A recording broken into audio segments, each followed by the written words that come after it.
രാവിലെ തന്നെ നമ്മൾ ചോറും കറിയൊക്കെ റെഡിയാക്കിയിട്ട് ഇതേ പാത്രത്തിലേക്ക് എടുത്തിട്ട് പോകാൻ വേണം. ഇങ്ങനെ പോണ നേരത്തെ ഞാൻ എപ്പോഴും ഓർക്കണ ഒരു കാര്യമുണ്ട്. കല്യാണമൊക്കെ കഴിഞ്ഞ് കൊച്ചിന് 8 മാസമുള്ളപ്പോഴാണ് കേട്ടോ ഞാൻ പഠിക്കാൻ വേണ്ടിയിട്ട് ചേർന്നത്. പഠിക്കാൻ വേണ്ടി ചേർന്നതെന്ന് പറഞ്ഞാൽ ഒട്ടും ഇഷ്ടമുണ്ടായിരുന്നില്ല. ഭയങ്കര സങ്കടമായിരുന്നു കൊച്ചിനെ ഇട്ടുകൊണ്ട് പോണ കാര്യം ഓർക്കും.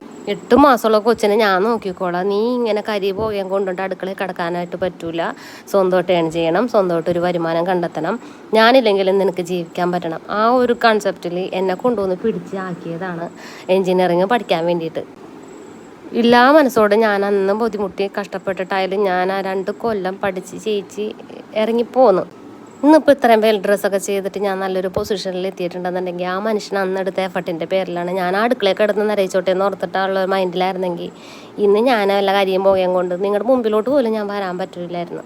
അപ്പം എൻ്റെ എല്ലാ ഉയർച്ചക്കും കാരണം ആ മനുഷ്യൻ തന്നെയാണ്. എല്ലാ ആണുങ്ങളും അങ്ങനെ തന്നെ ആയിരിക്കണമെന്നാണ് ഞാനൊരു പറയണേട്ടാ.